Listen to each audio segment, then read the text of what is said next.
कल हम लोग पढ़े थे क्या चीज, रेडियो एक्टिव विघटन का नियम, है ना, रेडियो एक्टिव विघटन का नियम। इस नियम के अनुसार क्या होता है, इस नियम के अनुसार नहीं, इस नियम के अनुसार ऐसा होता है कि विघटन का जो दर होता है वह उस समय उपस्थित कुल परमाणुओं के समानुपाती होता है ना। विघटन का जो दर होता है वो किसके समानुपाती होता है, कुल उपस्थित परमाणुओं के समानुपाती होता है। समझ गया ना। रेट ऑफ डीके जो होता है या प्रोपोर्शनल होता है किसके, ये प्रोपोर्शनल होता है नंबर ऑफ न्यूक्लियस जो उस समय प्रेजेंट था उसके। ठीक है, तो कल हम लोग देखे थे विघटन, रेडियो एक्टिव विघटन का नियम, रेडियो एक्टिव विघटन का नियम। ठीक है, तो रेडियो एक्टिव विघटन का नियम, law of radioactive decay, ये नियम क्या कहता है बोलो, विघटन की दर जो है यह कुल उपस्थित परमाणुओं के समानुपाती होती है। ठीक है, विघटन का दर जो होता है कुल उपस्थित परमाणुओं के समानुपाती होता है। इसको हम अलग शब्दों में लिखाए थे, कहने का अर्थ वही है। ठीक है, फिर हम लोग यहाँ पे बराबर का चिन्ह दिए थे तो आ गया था लैम्डा, माइनस dn बटे dt बराबर लैम्डा गुने n आ गया था। ठीक है, और उसके बाद हम लोग इंटीग्रेशन वगैरह किए थे तो मान आ गया था इसका n बराबर n0 e पे पावर माइनस लैम्डा t। क्या समझे, यहाँ पे जो n है ये n क्या है, t समय पर उपस्थित या बचे नाभिकों की संख्या। ठीक है ना, n है t समय पर बचे नाभिकों की संख्या।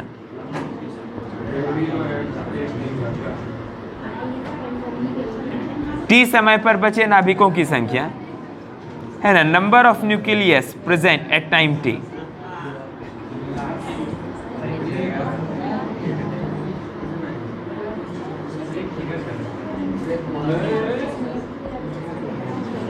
n0 का मान मतलब क्या होता है, प्रारंभिक नाभिकों की संख्या। n0 का मतलब प्रारंभिक नाभिकों की संख्या। कितना नाभिक हम लोग सैंपल में लिए थे, इनिशियल नंबर ऑफ न्यूक्लियस।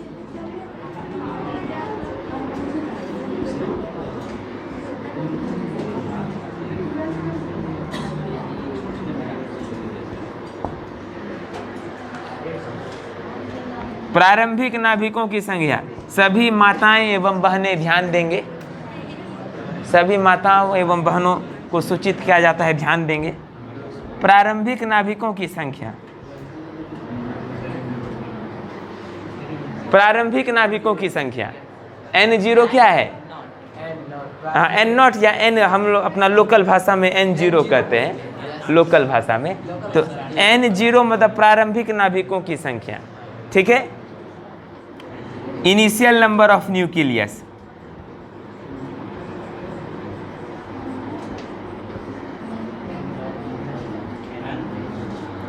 ठीक है जी, लैम्डा क्या है यहाँ,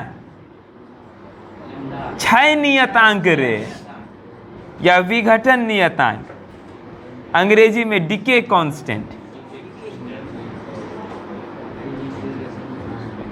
और टी क्या है, समय। ठीक है, मतलब कि हम लोग n0 नाभिक लिए हैं तो t समय के बाद n ठो नाभिक बचा, बाद बाकी नाभिक क्या हो गया, विघटित हो गया। बाद बाकी नाभिक क्या हो गया, विघटित हो गया। समझ गया ना। तो ये वाला सूत्र यही बताता है। क्या समझे, अगर हम लोग प्रारंभ में मान लो 10,000 नाभिक लिए हैं तो बोलेगा कि 5 मिनट के बाद कितना नाभिक बचा, तो वो कैसे निकालेंगे, इसी सूत्र पे निकालेंगे, n बराबर n0 e पे पावर माइनस लैम्डा गुने t। n बराबर क्या होता है दोस्त, n0 e पे power minus lambda into t। कोई दिक्कत नहीं ना। ये हो गया किसी भी समय पर नाभिक निकालने का सूत्र, बुझ गए। ये कहाँ से आया, रेडियो एक्टिव विघटन के नियम से आया। जब परीक्षा में पूछेगा रेडियो कौन है जी, अभी प्यार से बोले माताओं एवं बहनों, अब फिर हम क्या बोलेंगे?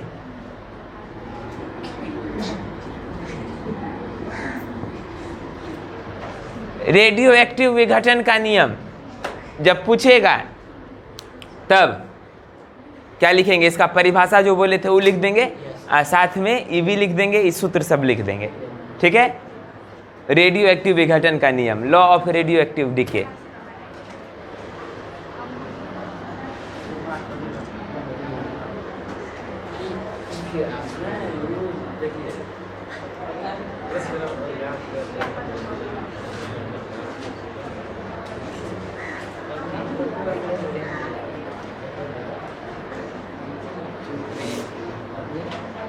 इसका ग्राफ अब देखो कैसा बनता है।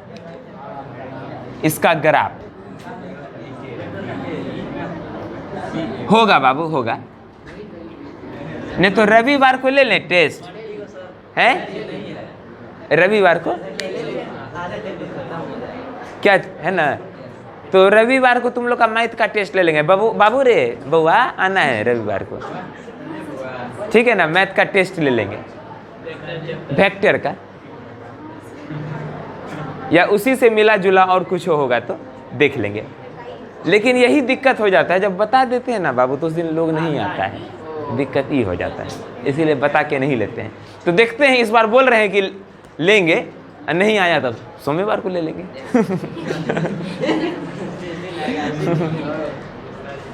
समझ गया ना, आया तो ठीक है ना, तो सोमवार को लेंगे, लेकिन प्रयास करेंगे, क्योंकि सोमवार को समय नहीं मिल पाता है, क्योंकि टेस्ट लेंगे कम से कम 1 घंटा 1.5 घंटा का, तो उतना देर तो सुबह में तो नहीं मिल पाता है, इसीलिए सोचे रविवार को।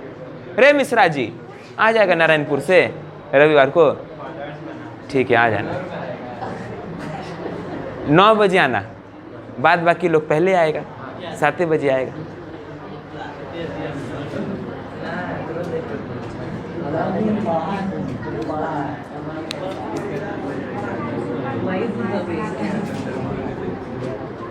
इसका ग्राफ कुछ इस प्रकार से होगा। इसका ग्राफ जो होता है बाबू, नाभिकों की संख्या और समय का ग्राफ है, ये एन और टी का ग्राफ है, नाभिकों की संख्या और समय का ग्राफ है। ठीक है,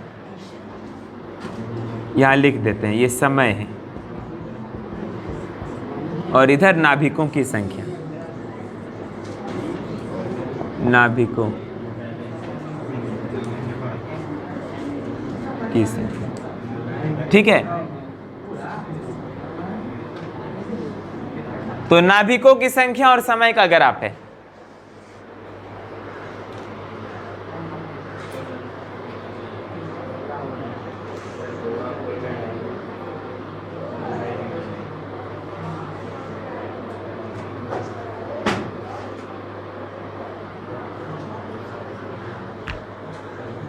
तो नाभिकों की संख्या और समय का ग्राफ है।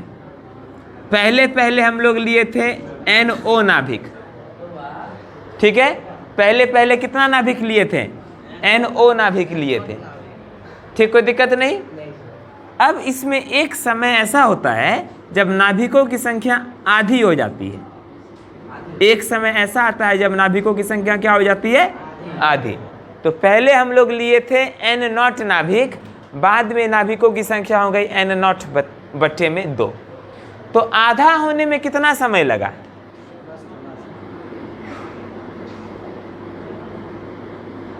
यहां देखेंगे तो आधा तक जाने में ये समय लगा, केवल इतना समय। क्या समझे? केवल इतना ही समय लगा आधा होने में। N0 से N0/2 होने में केवल इतना समय लगा। जिस समय में नाभिकों की संख्या आधी हो जाती है उस समय को अर्ध आयु कहते हैं। उस समय को क्या कहते हैं? अर्ध आयु कहते हैं। समझ गया ना? तो उस रेडियो एक्टिव तत्व का अर्ध आयु कहते हैं। समझ गया ना? हाफ लाइफ, अंग्रेजी में हाफ लाइफ कहते हैं।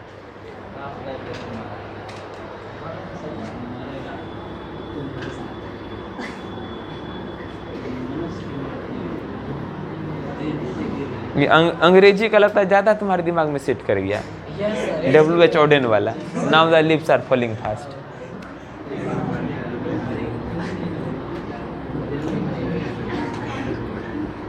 अर्ध आयु, हाफ लाइफ।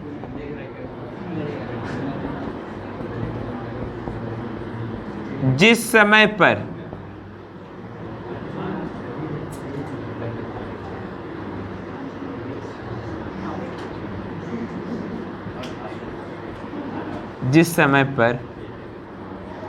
आधी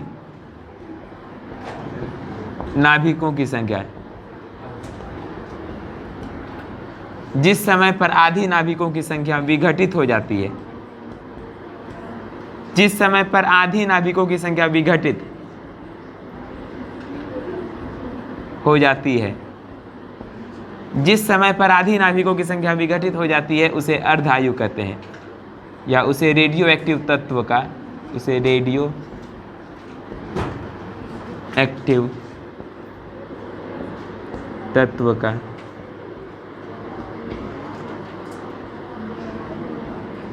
अर्ध आयु कहते हैं, है ना। जिस समय पर आधी नाभिकों की संख्या विघटित हो जाती है उसे रेडियो एक्टिव तत्व का अर्ध आयु कहते हैं। Time at which half the number of nucleus decay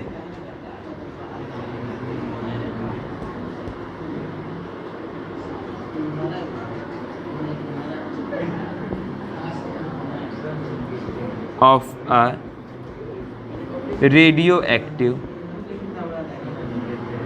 element decay. Time at which half the number of nucleus of a radioactive element decay is known as half life, है ना। Time at which half the number of nucleus of a radioactive element decay is known as half life.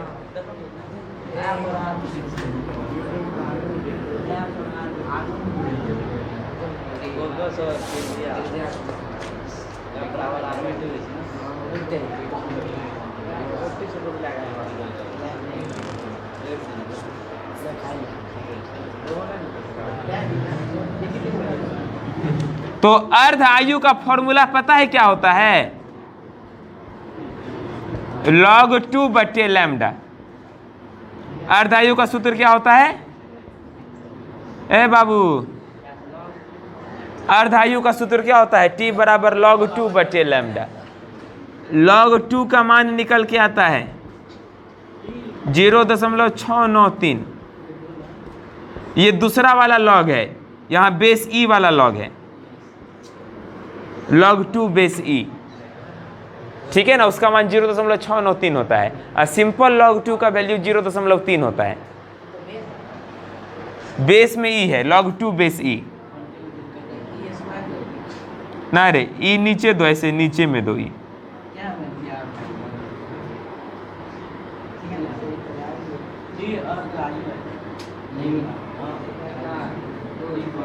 T मतलब अर्ध आयु। तो किसी भी radio active तत्व का अर्ध आयु क्या होता है? जिस समय पर आधी नाभिकों की संख्या क्या हो जाती है? विघटित हो जाती है, उसी को हम लोग क्या कहते हैं? अर्ध आयु। और अर्ध आयु का सूत्र क्या होता है? T बराबर log 2 बेस E बटे में लैम्डा। और log 2 बेस E का मान होता है 0.693, तो T बराबर 0.693 बटे में लैम्डा। कोई दिक्कत नहीं। अर्ध आयु का सूत्र क्या हो गया? T बराबर 0.693 बटे लैम्डा। ऑब्जेक्टिव में जिस रूप में पूछ दे, लॉग वाला रूप में पूछ दे, दशमलव में पूछ दे, जो पूछ दे, तो T बराबर 0.693 बटे लैम्डा भी होता है और T बराबर log 2 बटे लैम्डा भी होता है, दोनों होता है, ठीक है। और अर्ध आयु का मतलब जिस समय पर नाभिकों की संख्या क्या हो जाती है? आधी हो जाती है ना। उसी, या आधी विघटित हो जाती है या आधी हो जाती है, इसी को हम लोग क्या कहते हैं? अर्ध आयु कहते हैं, है ना। और इस चित्र में अर्ध आयु हम लोग देख सकते हैं। पहले नाभिकों की संख्या n0 थी, बाद में नाभिकों की संख्या n0 बटे 2 हो गई। तो इसमें जो समय लगा, समय निकालिए, ये समय लगा, ये T, यही T जो है यही अर्ध आयु है, ये अर्ध आयु है, हाफ लाइफ है।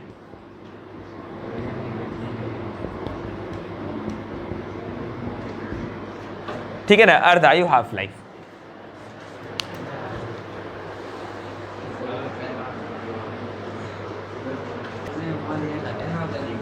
देखो बाबू, औसत आयु क्या होता है? औसत आयु, देखो एक चीज हम लोग अर्धायु चर्चा कर लिए।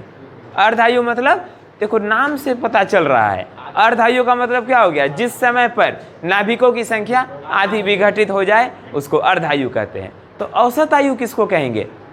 औसत आयु का मतलब ये है वह समय, ये एक अनुमानित समय है, वह समय जिसमें ऐसा माना जा सकता है कि रेडियो एक्टिव तत्व पूरी तरह से विघटित हो जाएगा, है ना। वह समय जिसमें ऐसा माना जा सकता है कि रेडियो एक्टिव तत्व पूरी तरह से क्या हो जाएगा? विघटित हो जाएगा। तो उस समय को ही हम लोग क्या कहेंगे? इसका औसत आयु कहेंगे।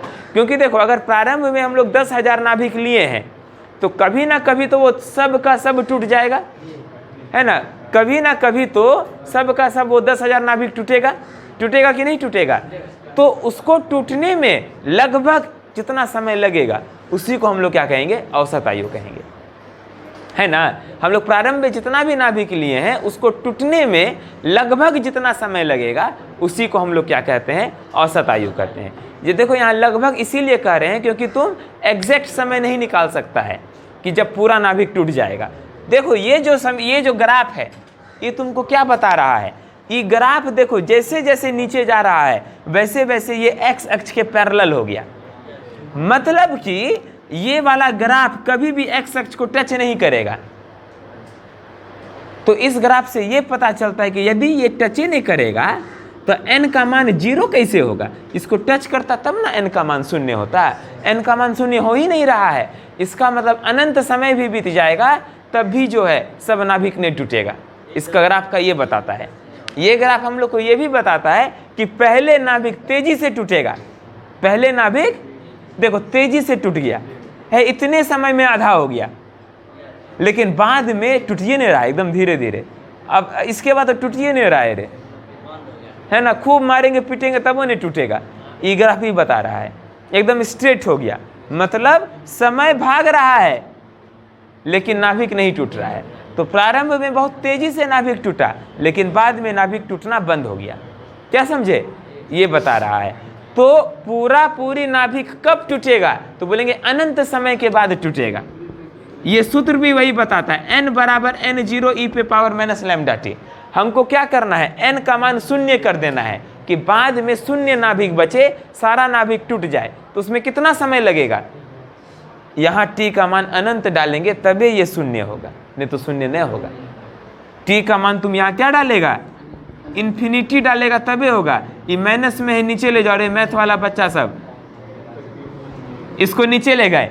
जब t का मान अनंत डालेंगे तभी जाकर के n का मान 0 होगा, नहीं तो n का मान 0 नहीं होगा। क्या समझे?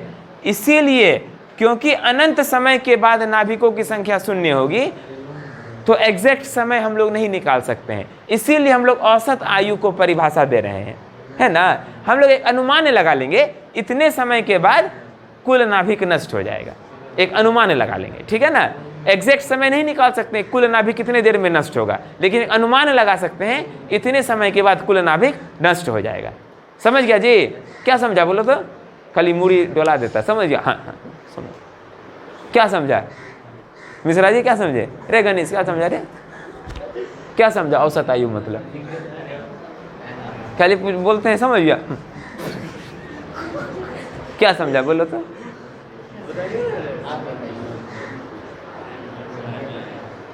चलो विवेक समझाएगा, क्या समझा? हाँ बोलो बोलो, मैं मुस्कुरा रहा है। औसत आयु बताओ।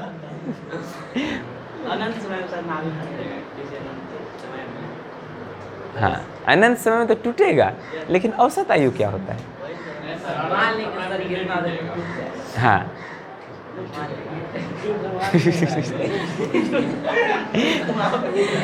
मान के देखो फिर से सुनो, फिर से पूछेंगे।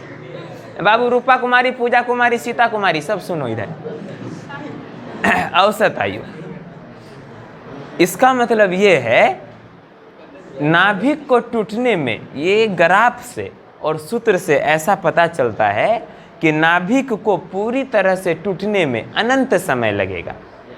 लेकिन अनंत समय कभी ज्ञात नहीं किया जा सकता है। अनंत समय कभी ज्ञात किया जा सकता है नहीं।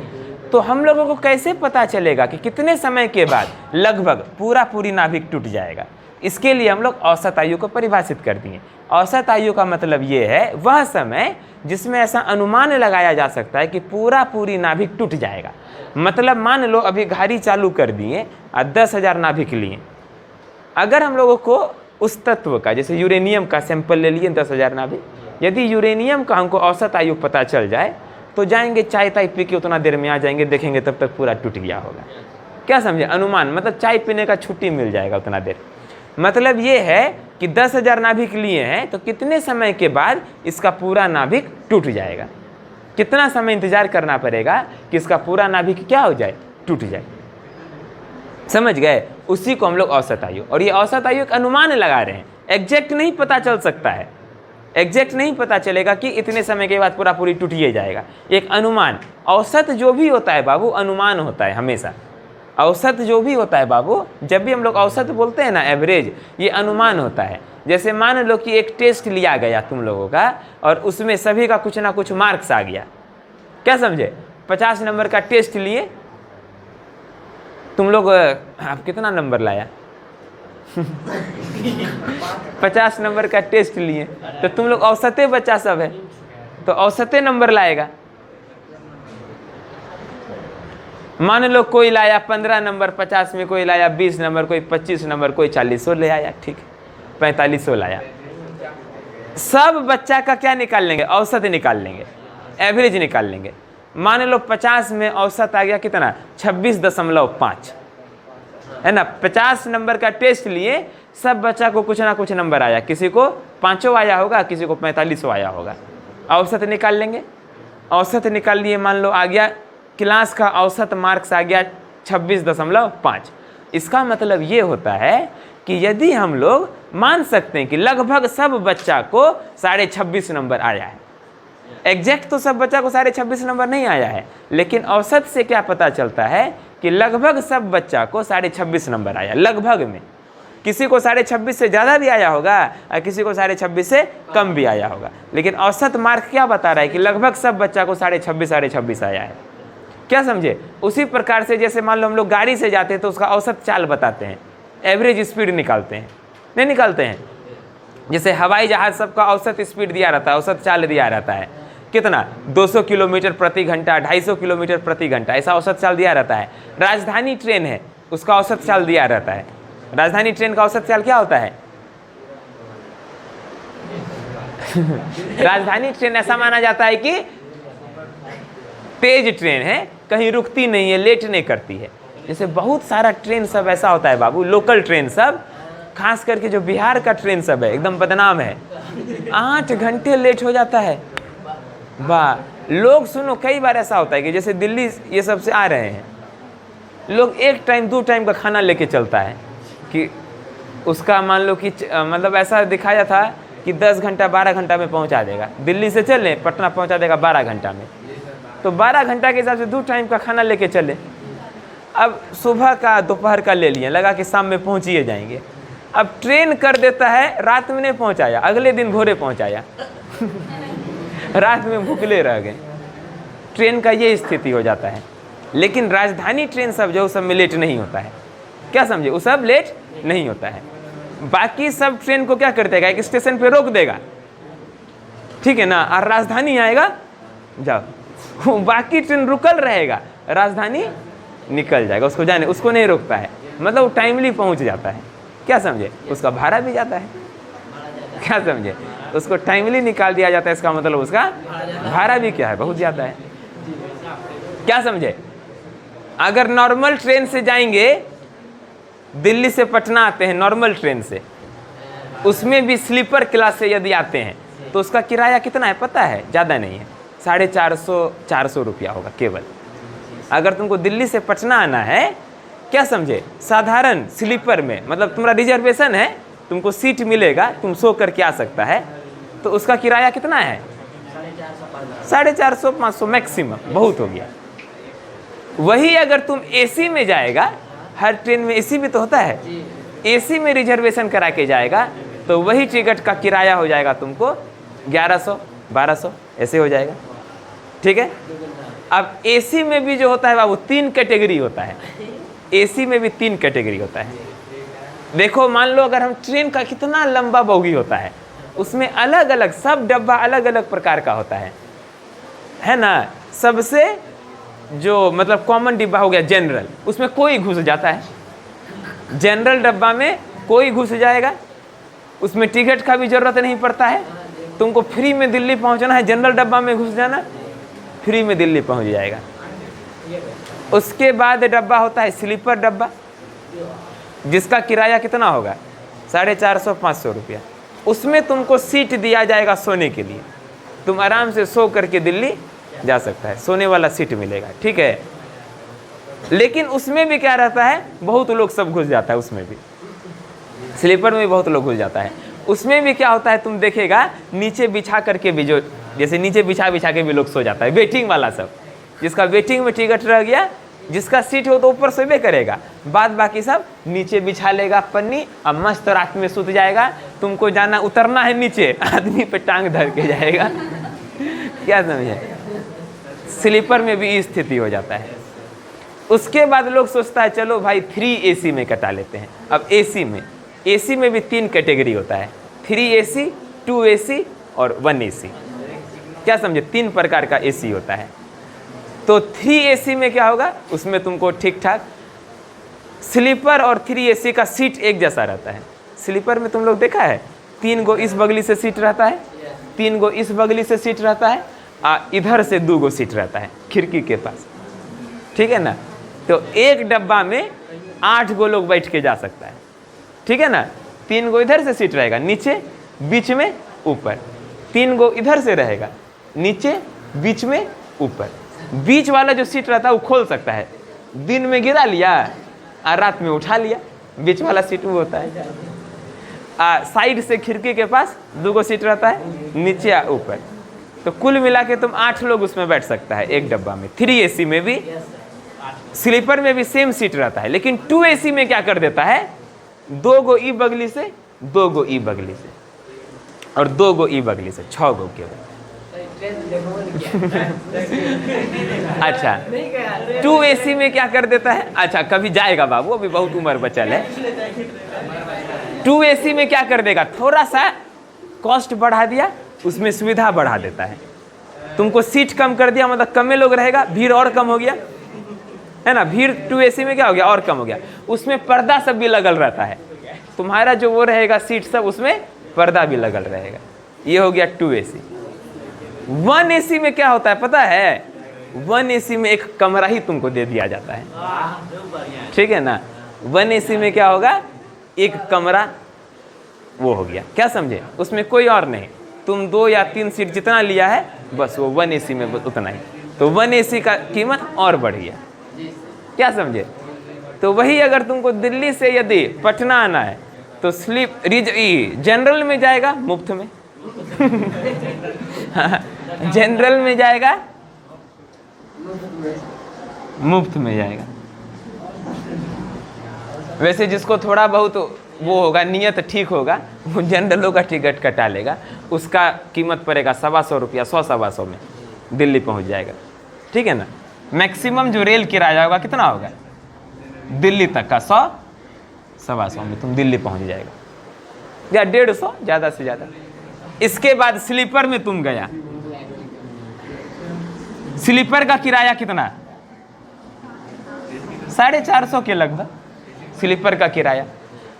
इसमें तुमको टीटी चेक करने नहीं आते हैं। जनरल में इतना कोचल रहता है आदमी सब, तो उसमें टीटी कहाँ से जाएगा, टीटी को भगाइए देगा। क्या समझे। स्लीपर में लग गया, स्लीपर में तुम ऐसे नहीं जा सकता है, चेक करने के लिए आएगा। वो जो सुतल रहता है जमीन पर, सबका टिकट रहेगा, सब इतना रुपया दिया है। क्या समझे। इसके बाद तुम जाएगा 3 AC में, 3 AC का किराया हो जाएगा 1200 रुपया। फिर तुम चला जाएगा, और ज़्यादा पैसा है तुमको तो तुम 2 AC का टिकट कटा लेगा। 2 AC का टिकट देगा तुमको 1800 में। ठीक है ना। उसके बाद तुम जाएगा 1 AC में, उसका किराया हो जाएगा 2500 रुपया। जाना है तुमको वहीं दिल्ली, सब तो तुमको वहीं दिल्ली पहुंचाएगा। जहां तुम 100 रुपया में जा सकता है दिल्ली, उसी ट्रेन में तुम 100 रुपया में दिल्ली पहुंच जाएगा, नहीं तो मुफ्तों में पहुंच जाएगा। टीटी नहीं आएगा इसमें, थोड़ा 2-4 मुक्का मार के सीट ले लेना हो गया, मुफ्त में दिल्ली पहुंच जाएगा। इधर 1 AC में जाएगा तो तुमको 2500 रुपया लगेगा। क्या समझे? हाँ, ये हो गया साधारण ट्रेन का। उसी में तुम अब राजधानी ले लेगा तो सब किराया इसमें बढ़ जाएगा। राजधानी में भी तुम 1 AC में जा सकता है तो उसका किराया हो जाएगा 4000 रुपया। क्या समझे? उतना में फिर लोग सोचेगा हम एरोप्लेन से नहीं चल जाएंगे दिल्ली, 4-5 हज़ार में तो तुम एरोप्लेन से दिल्ली पहुंच जाएगा। क्या समझे? लेकिन फिर भी लोग को अच्छा लगता है ट्रेन में जाना, धीरे धीरे जाना अच्छा लगता है।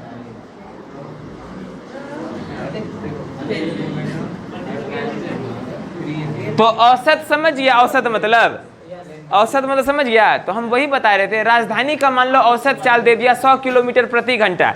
इसका मतलब ये नहीं होता है कि राजधानी ट्रेन हमेशा 100 किलोमीटर के स्पीड से चलता है, कभी 100 से ज़्यादा भी स्पीड होगा, कभी 100 से कम भी होगा।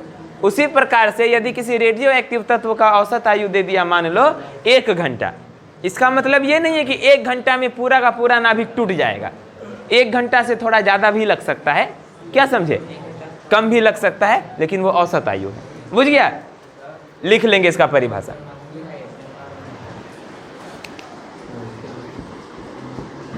वह अनुमानित समय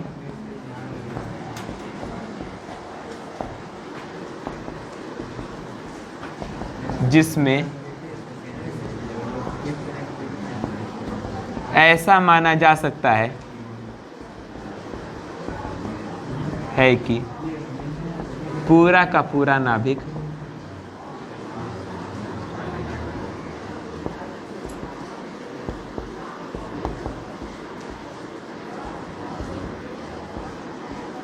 वह अनुमानित समय जिसमें ऐसा माना जा सकता है कि पूरा का पूरा नाभिक विघटित हो जाएगा,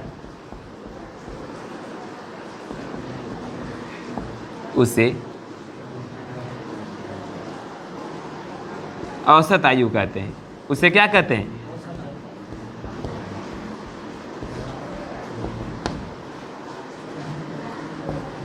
इसका सूत्र होता है TA बराबर 1/λ। औसत आयु का सूत्र क्या है? 1/λ। अब याद रखेंगे, औसत आयु का सूत्र हो गया 1/λ, लेकिन अर्ध आयु का सूत्र होता है 0.693/λ। ये दोनों याद रखेंगे, औसत आयु और अर्ध आयु। अंग्रेजी में लिख लेंगे the time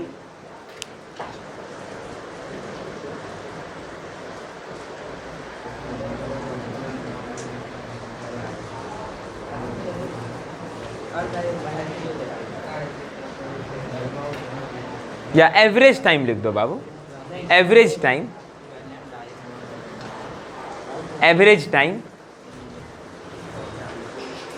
after which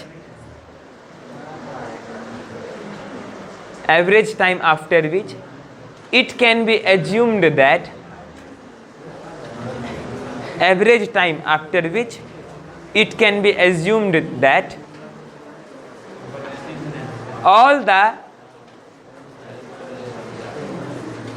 assumed that all the nucleus has decayed. All the nucleus has decayed. DECAYED है ना? The time after which it can be assumed that all the nucleus has decayed is known as average life. Formula हो गया average life का TA बराबर 1/λ। तो अर्धायु समझ गए? अर्धायु बराबर क्या होगा सर जी? अर्धायु बराबर 0.693/λ और औसत आयु बराबर 1/λ। याद हो गया? अर्धायु औसत आयु, कोई दिक्कत नहीं? ठीक, आज के लिए इतना ही।